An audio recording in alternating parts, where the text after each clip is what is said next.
Let's get going. Okay, so this is the 2018 Nonprofit Email Deliverability Study. I'm Brett with Every Action. We're going to go through our 2018 study, talk a little bit about deliverability, and then obviously take your questions. So we're going to save the last 15 minutes or so for that. So a bunch of reminders before we get going. You can also use the hashtag email deliverability, which I probably should look at and see what's going on Twitter, but we've got some help for that. You can always ask questions, and they are appreciated. We'll get them at the end, though. So let's start. So we got a nice agenda today. We're going to be talking about the state of email deliverability, how email and spam systems work. They are constantly changing, why this actually matters to you, which is the whole study, things you need to know, and really talking about kind of the future of spam and email. So let's get started. So the first question is always, why are we here? So email, there's a lot of email that gets sent out every single day. There's this great group called Radicati who does reports yearly.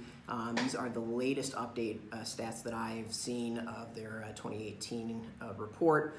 So you can see there's 281.1 billion emails sent every single day. The email actual users have grown consistently and expected to grow. So basically you're competing with a lot of other emails being sent. Really, the question is, how much are you competing? So when you really think about it, it's a lot of emails per second, 3.3 million. So, there's got to be systems to deal with all that. But when you're breaking down per person on the planet, there's at least 37 emails for every person on the planet every single day. With about 50% of the world, that means roughly 74 emails per day for the every single individual. Obviously, things may vary, but you're competing against all that email. But the big question is, when talking about spam deliverability, is how much of that's actually wanted? The answer is not a whole lot. So according to Microsoft, they've said that 97% of all email is unwanted. Now, it's a little bit different than spam, but it's really important to think about when discussing spam. Spam isn't the Nigerian prince email scams. It's not just all the stuff's trying to sell you Viagra. It really is in the eye of the beholder. If they think the email is unwanted, no matter how valid, how targeted, no matter if they actually signed up for it, to them it's spam.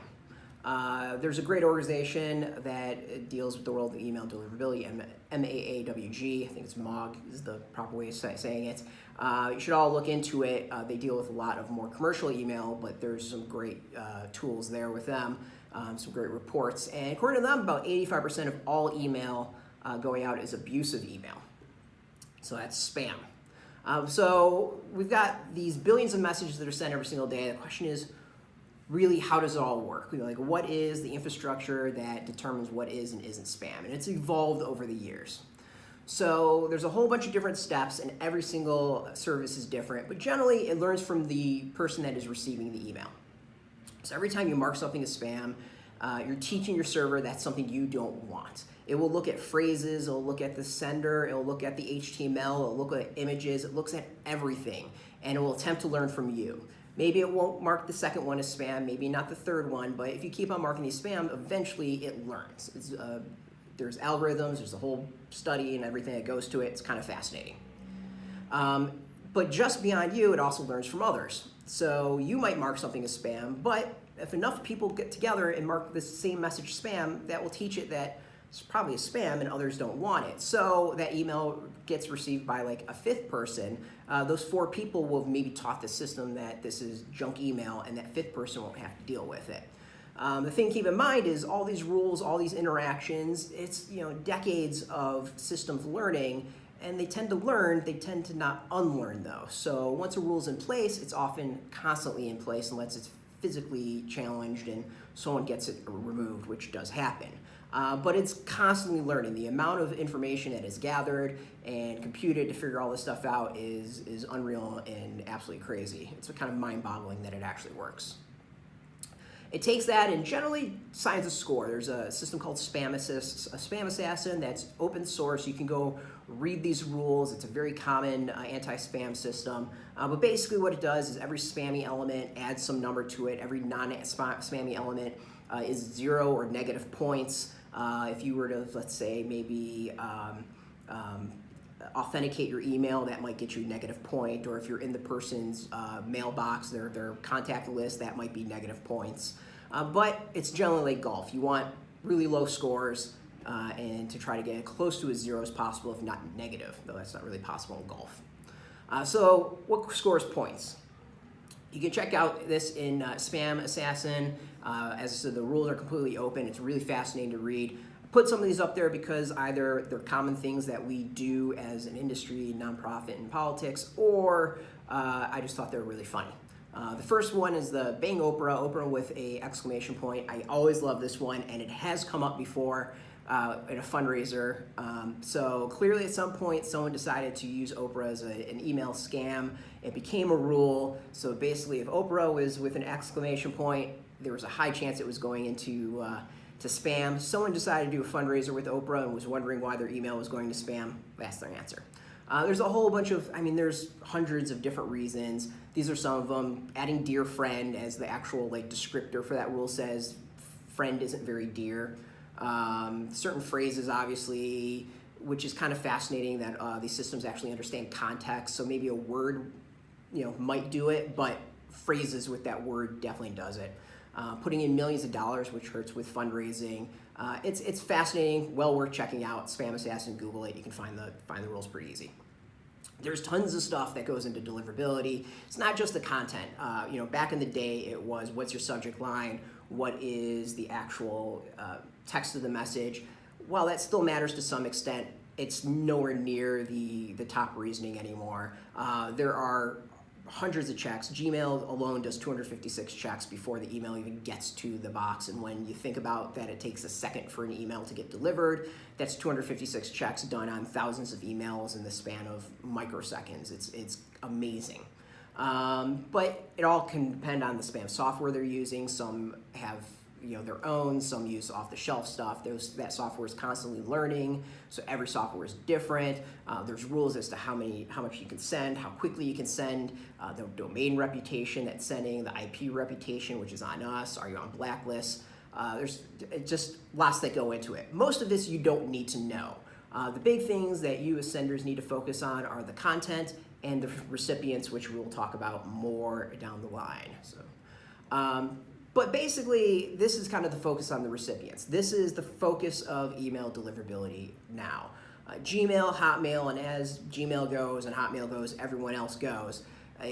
Email providers are looking for how folks are interacting with their email, with your email that you send. If they are showing positive interactions, so if they're opening it, replying, how long they're reading it, these things are positive interactions. They clearly show that the person cares about the email and that they will likely want them in the future. Then there's negative reactions. Obviously, clicking spam or unsubscribing is a negative thing. No one's going to argue on that one. Just deleting it without even opening it is a negative thing. Clearly, you don't want it. Don't opening it. That's just another. Just allow it sitting in your inbox, and it happens. Even opening it and quickly deleting it, the Gmail, from what I've been told, measures how long someone reads the email. Are they actually reading the full thing, or are they just opening up, glancing for a couple seconds, deleting it? The person that does that kind of shows that they're not necessarily into it. So some of these things you can easily measure, opens, clicking spam, stuff like that. Some of them are kind of more difficult, how long someone's reading them. But this is where the email systems are nowadays. They're looking for how those individuals interact with your actual messages, and from there determining what to do with them. And it comes down to an individual level.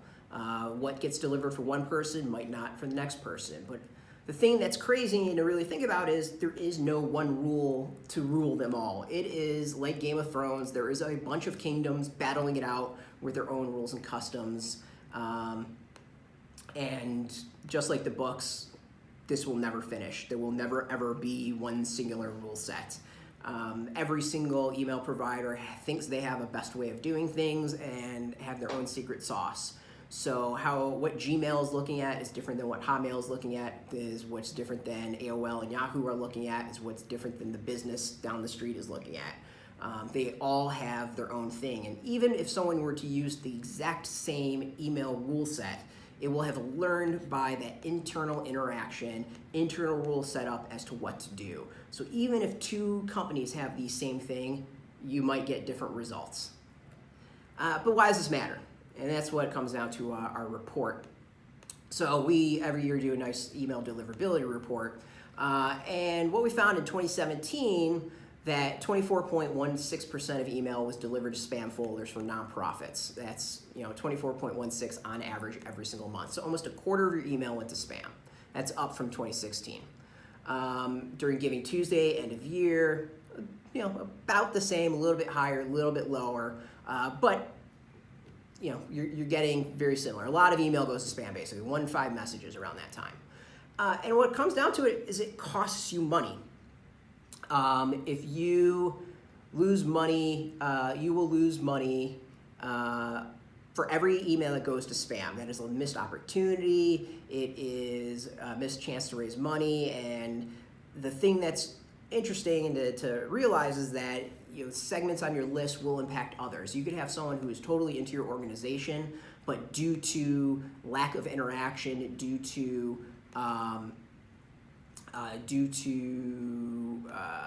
those people not opening or clicking or whatever, it can drive down the deliverability for the folks who actually want your message, and that's a missed opportunity for you. So for every 1%, you're losing money.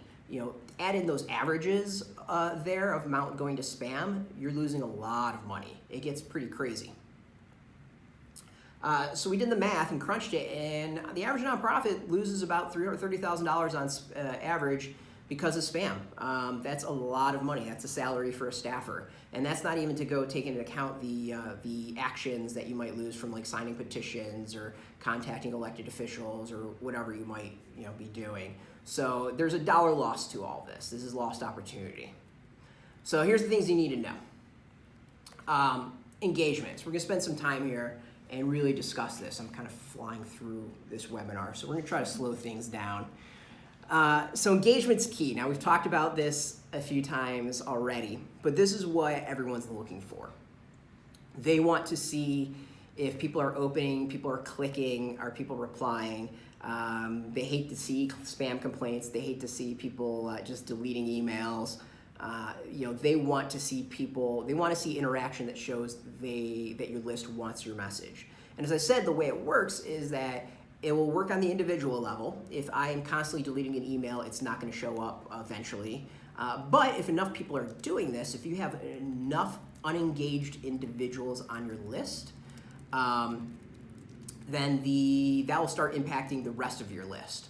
So you can have a decent amount of your list, not engaged, impacting a huge amount of your list, and people who regularly might be engaged aren't getting the message because of this inactive group.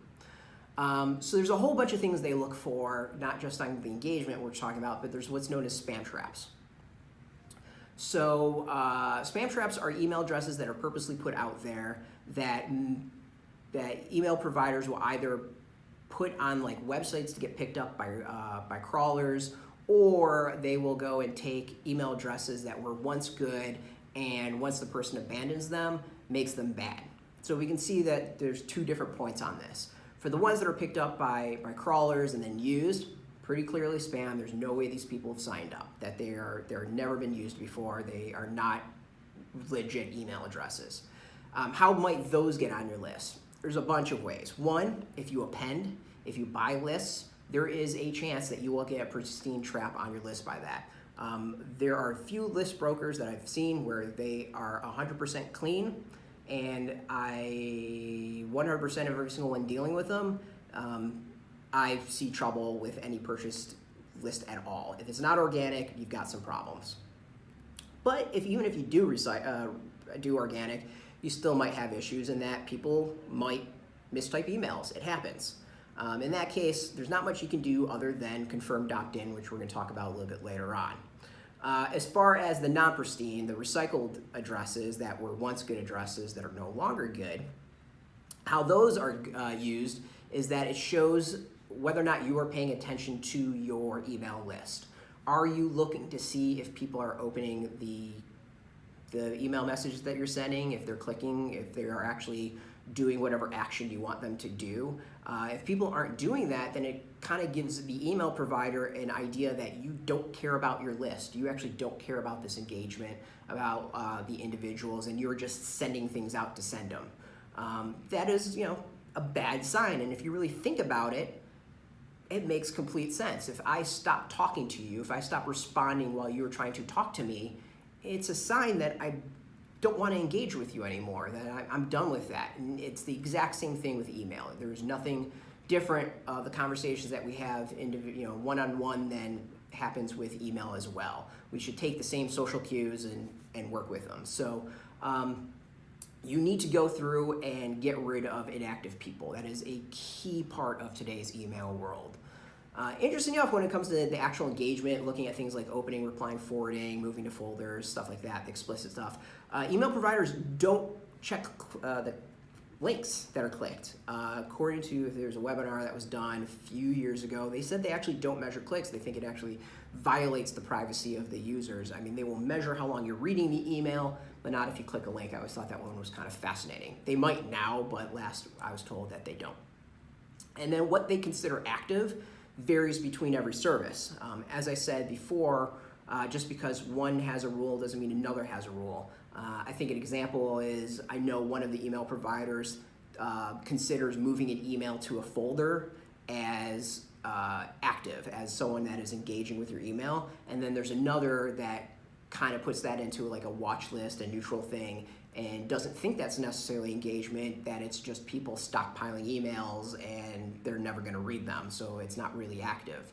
So even when it comes down to the activity, it varies, but things like opens and replying seem to be universal, and forwarding as well. So what can you actually do as an organization? The biggest to me is stop focusing on list size. It does not matter that you have 1 million email addresses. It doesn't matter if you have 5 million email addresses. What matters is the engagement. You can have a list of 1 million people and have 1,000 people engaged out of that 1 million people. And I can have a list of 5,000 people with 5,000 engaged. I think anyone would want that list of 5,000. Those people who are guaranteed to show up, that are giving money and doing all that. You're wasting time, you're wasting energy, you're wasting money on that 1 million list when so many aren't interacting. What's fascinating, as we've seen, is that people who are willing to cut down on their list sees their engagement increase across the board. So even though they might be sending less email, if done properly, the amount of individuals, not the percent, the actual raw amount of individuals opening and clicking will be higher generally than sending to the full list. And when I say cutting, we've seen people cut their list 40 to 60% and still get more. There is a perfect example that we were dealing with lately, that the individuals were having problems. They went and were sending to a list of 10,000 and 3,000. The list of 3,000 was getting more opens than the 10,000. And when I say more, we're talking 100% higher opens than the 10,000. So the percentage looks good, the raw opens, all that looks fantastic. And you, as the email person, look awesome as well, because you're going to be returning amazing stats to your bosses. So focus on engagement. We remove bounces. We automatically do remove bounces. Not all bounces are removed, because not all bounces are the same. But if folks are consistently bouncing and you're not seeing them being removed, you probably should do that yourself. If there are some instances, for example, spam blocks, we don't necessarily remove the bounce because spam block might end at some point. But pay attention to that. If you're getting a high bounce rate consistently, or the same people are bouncing all the time, you might want to remove them. Generally, we remove folks after 3 bounces. Depending on the bounces, it varies. Authenticate. So make sure that you've got SPF and DKIM set up. Authentication is key. It means that we, as a sender, as every action, has permission to send email on your behalf. If you do not know what authentication is, if you have not done it, contact support. We can get you going on that. It's really important nowadays. Overall, increasing engagement, focusing on those engaged individuals, improves your chances of deliverability. So even if you're not willing to believe me, and you should, what you should be at a minimum doing is splitting out your list into engaged and unengaged. Your engaged should be sent first, give it 15 minutes and a half an hour, then you send your unengaged. The engaged will help the unengaged. However, I think by doing that, it will also open your eyes to show that your unengaged is unengaged. You will get maybe a few percents open. As far as that, you will get maybe a few percent, like 1/10% as far as clicks.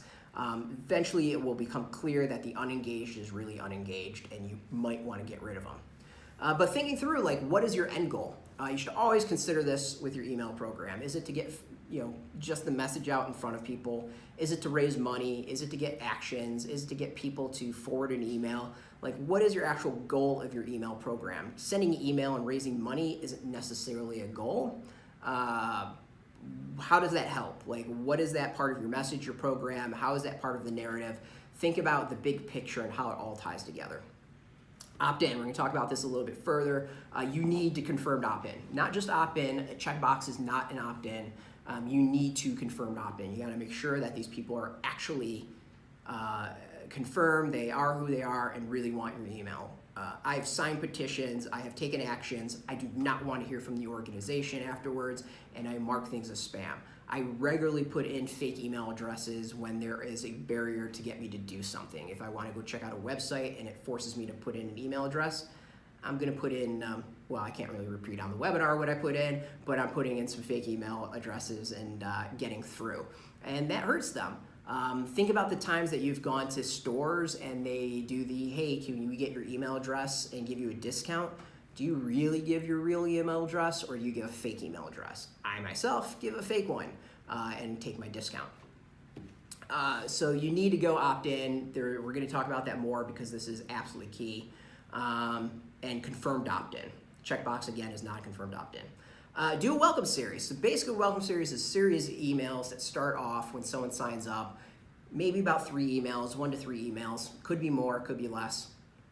And what it does is set up the person as to why they should be part of your email list. It is your opportunity to introduce yourself and to really see how engaged someone is.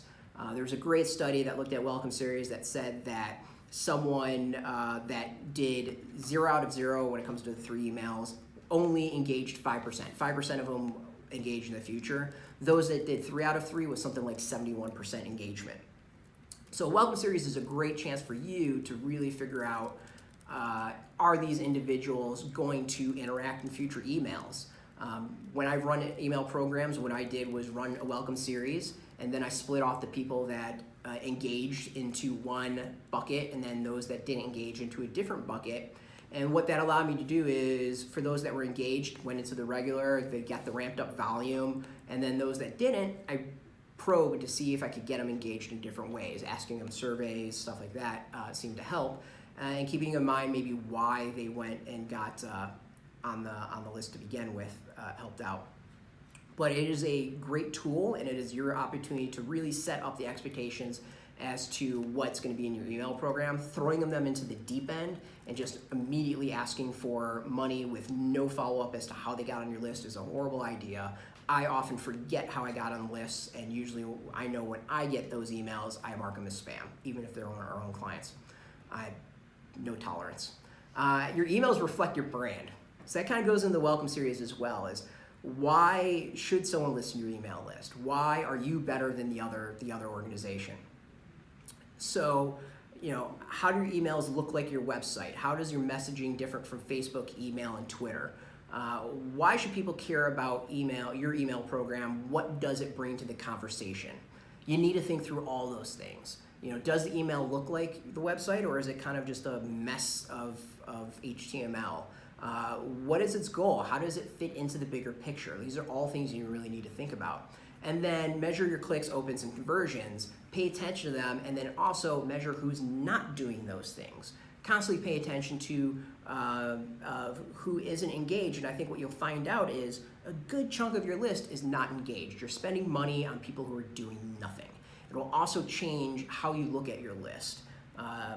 As I've used as an example for a few folks, is there is a habit of some individuals talking about capturing people through like ads, and they'll say, we spent $1,000 and got 1,000 signups, so it's $1 a sign up.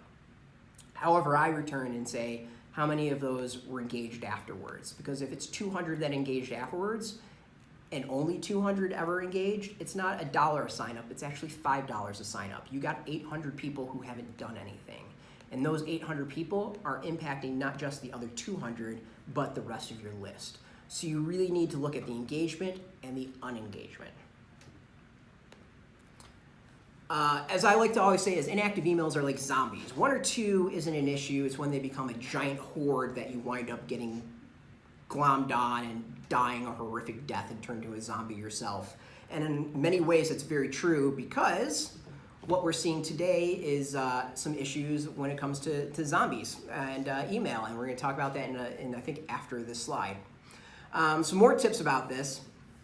You want to make unsubscribing as easy as possible. A single click unsubscribe is super important. The more hurdles you put up there, the less likely someone's going to unsubscribe, and someone unsubscribing doesn't want your email. If someone doesn't want your email, there is no reason that you should want them on your list. I've seen too many people saying, hey, we need to put so-and-so on, and that person is never open. They clearly don't want your emails. Just accept it. It's not you, it's them. Just do with that and it'll make you happier. Don't use old lists. As I said, so there's addresses that get turned into spam traps. This happens very regularly, time frame changes. So the older the list, the more likely that the email is going to be spam trap. The other is about 1/3 of all emails go bad every single year. So do the math on how old this list is and what is potentially still good. The older the list, the more likely it's going to be unengaged, spam traps, which is going to kill your deliverability. I've seen people throw in old lists and destroy their program for months. Obviously, send relevant email. If the email isn't interesting, why are your people going to read them? Bigger question is, why are you sending it? Obviously, don't send messages to unsubscribes. I don't know why people insist on going to their unsubscribes, but they're unsubscribed, leave them alone. Obviously, work with your provider. We are here to help you. We've got a team dedicated to deliverability, answer your questions, so we can help you out and point you in the right direction. Add SPF and DKIM, which is authentication that I talked about before, and know the law. If you are sending email outside of the United States, you need to comply with those laws that are out there. GDPR, CASL, the fines can be very, very high, and I know if I had some political rivals, I might be using the international law to try to ding my rivals. So pay attention to it. You can run multiple programs. You can opt in your Canadian folks and not your US folks. You can opt in your European folks and not your US folks. Basically, the law says if it's obvious that they are, most of these, if it's obvious that's where they're from, it is your responsibility to comply with the law. Obviously, like a Canadian with a Gmail address, just a generic Gmail, you're not going to know unless you're paying attention to IPs, which you probably should. But if someone's like gmail.ca or rogers.ca, obviously the Canadians, Canadian friends, and you should go and comply with these things. This is important. You are an organization, act like adults, follow the law. Next. Was there? Oh, did I miss it? There we go. I was about to say, this is the big one. So as I said, the zombie thing, we're coming back to this. I keep on emphasizing opt-in and especially confirmed opt-in, and this is becoming a bigger issue than as time goes on, and it's actually something we're dealing with today here in the office. By confirming opt-in, and I know people don't like, well, first I'll just define confirming opt-in. Basically, when there's many different ways of getting an email sign up, you can go just put your name on any form that's not any sort of opt-in. Some people might have a checkbox. The checkbox might be pre-checked. In no way is that cover yourself legally in CASL or GDPR or any of that. Anyone can check a box. Any bot can check a box. It's not that difficult. And the fact is, I can put in one of your email addresses and check a box. It really doesn't prove anything. So then there's this thing called confirmed opt-in. Some of you might call it double opt-in, but think of it confirmation-wise. Someone signs up in your email on your email list through a web form or through an upload or whatever. An email goes out to that individual and saying, hey, you joined us through X, Y, and Z. We want to make sure you really want to get these messages. Click this link. At that point, they are now confirmed in. You not only have a legal check with Castle and GDPR, a timestamp that says this person did it because it went to their inbox. So unless their inbox is being spoofed or someone has access to it, you have a legal check on that. So if you were ever to get approached, you would be able to show this and say, nope, on this day, at this time, this person confirmed opt-in, we're covered. But the other is there's a security issue when it comes to it. There's a massive security component to it, and it's something we're actually dealing with today with a client of ours. There are currently tons of attacks going on online when it comes to email. Every single day it feels like there's something new. You've seen it in the news. Email is a big deal. Messing with people's email is a big deal. But what's going on right now is there are attacks which are known as list bombs that are going throughout the world. And what happens is I'm the spammer. I want to attack somebody else. And what I'll do is take that target, the victim, and I will take their email address and sign them up to your email list. And you're like, why is this an attack? We'll do that a couple million times. Have a bot do that a couple million times. So this person's now getting bombarded with emails from lists they didn't sign up with. It's a denial of service attack. It can bring down their web server, or their email server, it can destroy their infrastructure, it can do a lot of damage. Without having confirmed opt-in, your email list is wide open. It is easy to attack, and it puts you at risk. And these bots don't care about the nonprofit. They don't care what party you're part of, what issue you're talking about. They're just looking for open forums to use to sign people up. In fact, today we've seen that happen, and we've seen other orgs have this exact same thing happen to them. And what happens is your email program will get shut down until you then comply with the anti-spam folks. You will not be able to send email. You will then kind of basically be watched, and the more times that this happens, the less tolerant they become. Eventually, you will have to re-opt in your entire list because they will be so sick of basically you being used as attacking other people. So I have a feeling none of you want to go to your bosses and say, hey, we have to re-opt in our entire list because of this. So this is a security issue that is very important, that is becoming a bigger issue every single day. We are recommending, I am absolutely recommending that everyone confirms opt-in. Yes, your email program will grow slower. However, it will actually be engaged. People who confirm opt-in clearly want to be on your list. So there is likely to be a higher engagement going forward. You'll have better metrics and better long-term growth down the road. So it might be slower, but it's going to be stronger. It's going to be a better lead, better sign up, more likely to donate, whatever. And it protects you. We know this is an issue. This has been an issue going for about 2 years now, and it's becoming more and more serious, and it will be weaponized to shut people down. It doesn't just shut down the victim, it shuts down everyone that is a part of this. Your deliverability immediately goes to crap, and a lot of your email will go to spam. So what's the future? The future of email getting really, really interesting. So obviously, we have all this data out there. I feel like a lot of this will be used to focus more on what the individual wants. So if you know how the person got on, did they sign a petition about in the environment, about a certain state or whatever, you'll be able to use that better and better to actually dive down specifically into messaging that's going to get the person to really want. Beyond just the simple of, hey, you're from California, here's our California email, it will be more along the lines of, you're in this county, here's this local lake that impacts everything, as opposed to we're talking about lakes along California, here's the one that's local to you, stuff like that. There'll also be the ability to switch around content just based on what the person interacts with.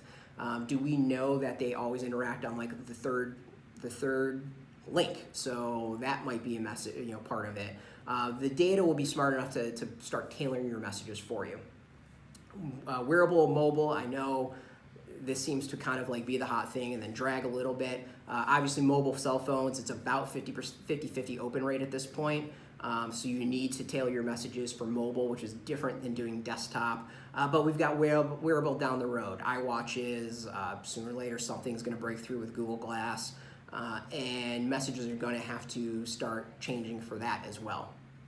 And not even to mention like tablets and all that. So you know, what people are reading on is going to be different. And the fact that they're going through different things. Like I know I look on my cell phone, then go to my desktop. And those habits have changed. Used to be email was called cable, so basically you send it, they read it right away, and then that's that. Now it's more on demand. I look at an email, I'll read it, I'll put it away for a little while, I'll come back to it maybe a few hours later, I'll respond to it maybe the next day.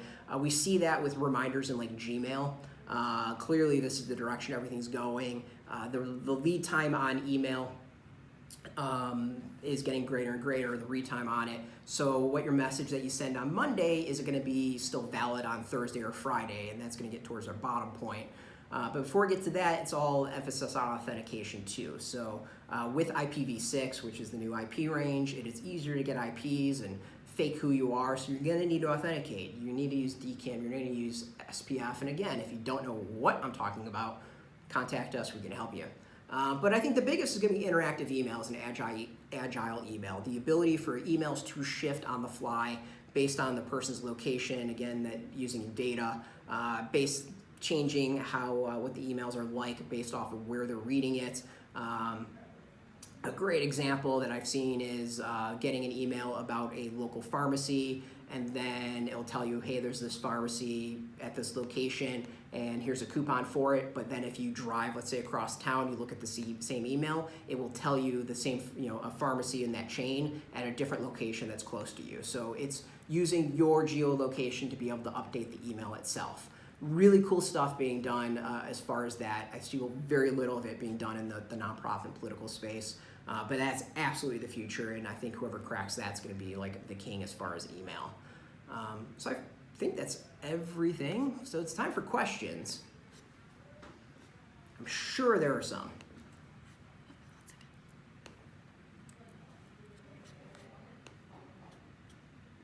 All right. So, do we plan on adding a spam score feature to be able to test our emails before we press send? It is something that we've brought up before. Right now, there's a lot of different ways to do that yourself that we don't necessarily have to build it in. So, while it's something I would like to do, there is a lot of other things that are higher priority. Let's go with that. We'll be nice on that. However, if people really want to do something like that, there are some great systems out there. SpamAssassin is one, Litmus is another. You can use those services and send emails and test them in that. They integrate with our system, and that you just put in an email address and it will email there. They can be pricey, they can be cheap. What I usually suggest for folks with that is to get an account, test your templates to start. To make sure there's no issues with templates, because they don't just check spam of like content, but they'll actually look at the HTML as well, and then you will know at least your template's okay, and you can go from there as far as the content. But the biggest is that's a feature you really, really want. Contact us, like talk to your account manager if you have one, and say this is something that you're really looking for. And the more people that say they want it, the more likely it's going to happen. It is something that I would love to see. So we just need to hear from you that it's something you care about. Regarding odd formatting leading to spam, will every action be providing a template of a solid, well-developed format that could be a good starting point or proper format? Are there any other places to find templates of proper formatting? So there's kind of the trick on that one is we can provide the templates all day. The templates get broken really easy. We do have templates that you can use. They do get tested.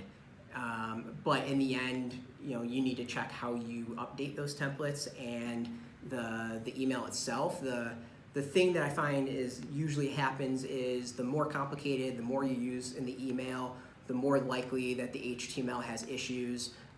You might be using too much HTML that just adds to the size of the email. You might be making things a little difficult. The simpler the better comes to email, I think. Again, you can use things like Litmus and email acid and check. As far as other templates, there's tons, like just Google free email templates. There's tons of places out there that you can get templates. I usually use them as a starting point and then tweak them a little bit and then go test them myself. But we do have templates that you can use, and I think we're constantly updating them, but that's not usually something I deal with. So, yeah. Define as an engaged list member. All right, so this is a tough one. Engaged can differ, and this is going to sound really, really wishy-washy, and it's not meant to be. The engaged list member, it will vary per organization, and that's what's irritating. I've seen organizations that have had to have engagement be 1 month or less. I've seen some that can go a year, and then every domain is different. Your engagement on AOL and Yahoo is going to be longer than Gmail or Hotmail. So generally, engagement is defined of whatever time frame that you want, and whether or not they've opened or clicked the email. Generally open because clicking they don't measure, and the clicks will measure as opened as well. So that's engaged, is have they opened the email in a certain time frame. And what I would suggest is do some queries to see when's the last time someone opened an email, or how many people have opened emails in certain time frames, and generally check to what that is. And at most you go a year. At most you would go a year. There are maybe some exception to that, but at most you go a year, and then you start kind of whittling down from there to find your sweet spot. Basically, what you're doing is trying to do to optimize things. So, how much email can I send without having things go off the cliff? It might be 3 months. It could be 3 months and 1 day you go off the cliff. It could be 6 months and then 6 months and 10 days you go off the cliff. It's going to vary based off of every organization, partially because your lists are different. Where you got them, how old they are, everything, what you send, the frequency you send, like it just varies. So it's really difficult to define. And it's something you need. It's the most difficult thing there is when it comes to all this. You should go and basically just test things out.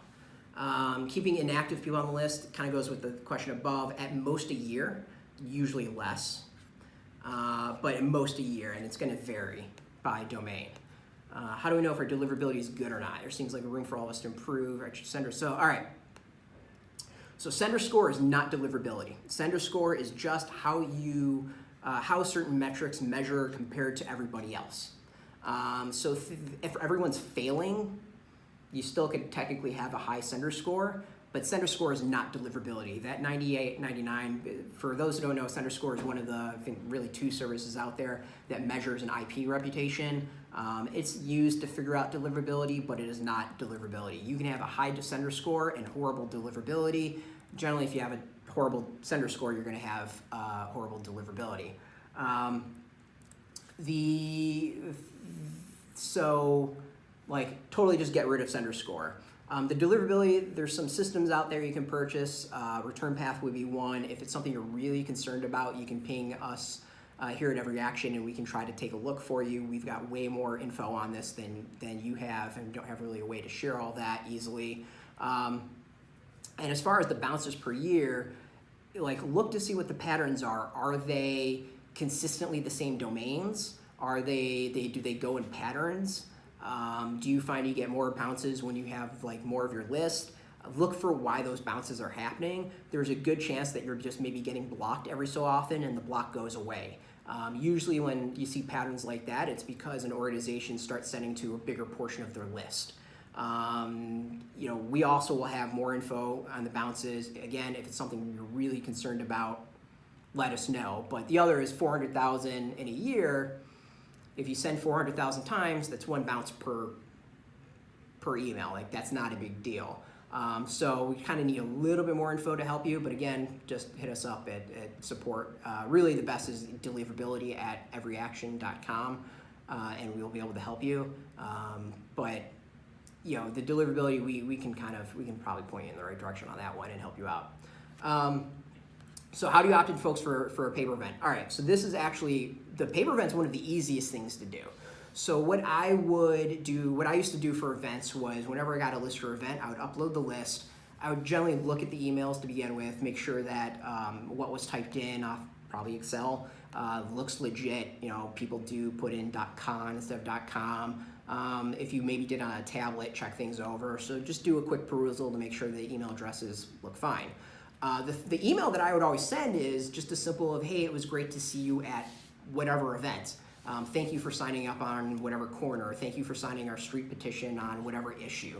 You remind them where they signed up, why they signed up, and then go from there. To me, that's one of the most powerful things you can do, in that, one, it shows that you as an organization cares about this person signing up, and it reminds them that they signed up, that you're not just emailing them out of nowhere. So maybe you put the event in the subject line, great to see you at whatever. And you just remind them. It's a simple, that should be your first email to these people. When you upload a list, that's your first email out. Tailoring messages to campaigns people joined on. Is EA going to make campaign origin code something we can query on like origin code? I have no idea. I just deal with deliverability. I could not tell you. You should be able to go and add codes to people and target off of that. But that's maybe a question for the support team, not the deliverability team. I'm sure there is a way to do this. Might not be the ideal way, but I'm sure there is a way to do this using various codes. Use has been laid, and therefore none of our emails. All right, so email for like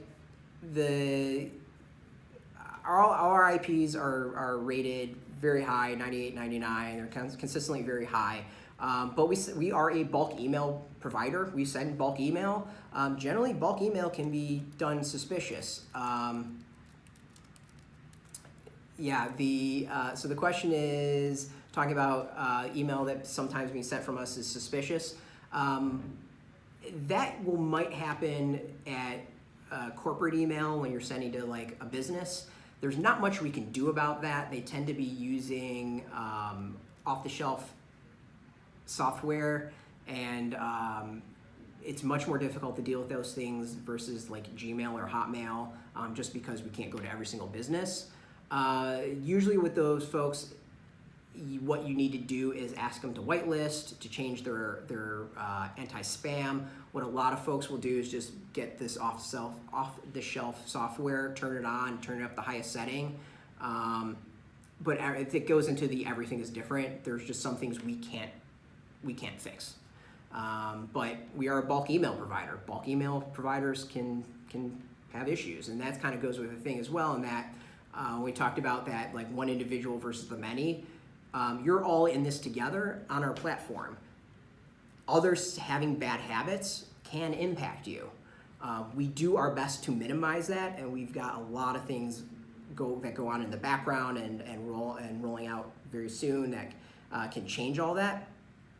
But one bad actor on our system can impact everyone else. So that should also give you incentive in that you don't want to hurt other organizations, these other organizations doing fantastic work. So you mentioned we should not send old lists. How old are we talking? If someone hasn't engaged for X amount of time, you should stop emailing them. Absolutely a year. I would never send to a list that's over a year old. The best thing I always like to do is do the math on it and just say, okay, if a third of it's going bad every single year, what are we really getting out of it? And from there decide what's good and what's not. I myself don't like doing more than a year, but that's me. I've seen people get away with 2 years or 3 years, but basically more than a year, people also forget maybe why they're on the list and why you're emailing them. So even if you do kind of go to those lists, you need to re-engage them. You need to tell them who you are and why they're getting on your list and hearing from you. Is it okay to combine an opt-in confirmation message with introductory?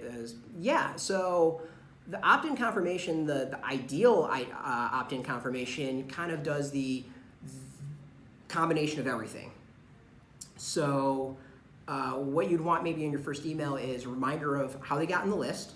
So you signed up in an event, you signed a petition, you donated money, whatever. Do you want to hear from us? Here's your opportunity.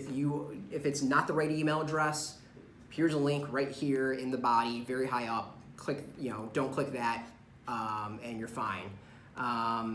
Or if you want to hear from us, click this link. And in the email, you also say like, why is your email program good? Why should they care? Why should they actually opt in? You make your case at that point. And then from there, after that opt-in, you would want to do your welcome series. Welcome series, I like to maybe ask questionnaires. I like to do simple asks like maybe a petition. It kind of varies from there. But yeah, your confirmation email is like, think of that as your first part of your welcome series.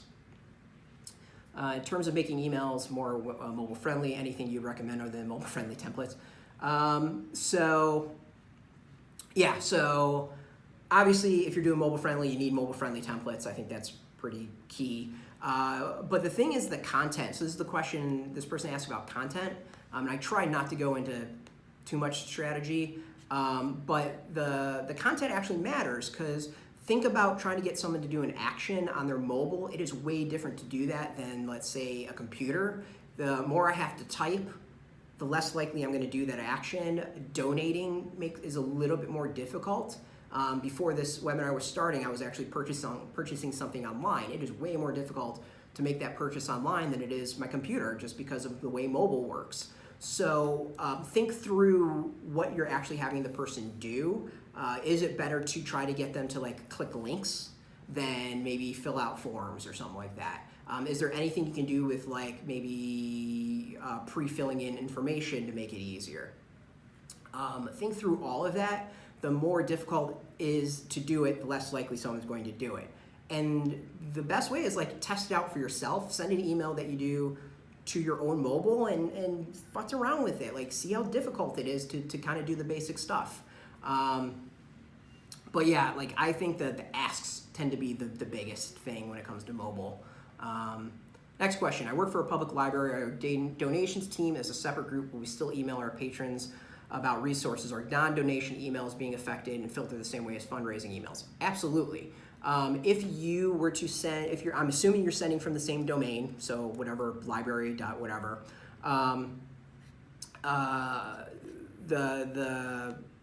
That's all tied together. Your domain is your domain, and what the fundraising people impact the non-fundraising people.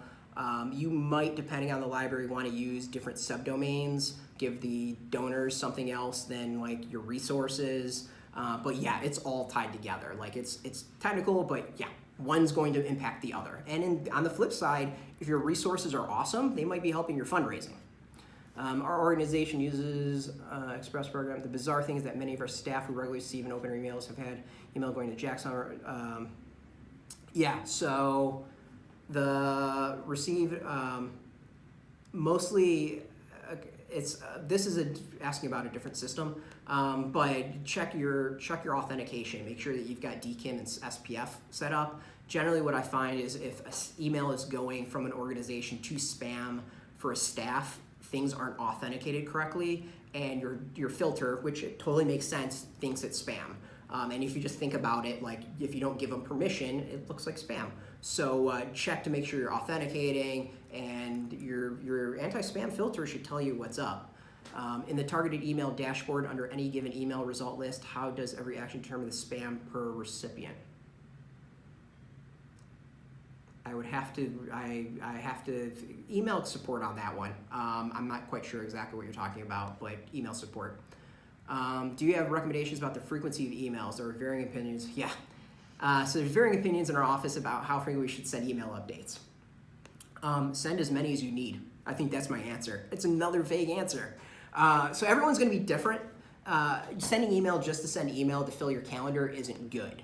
Again, it goes to what's the point of the email?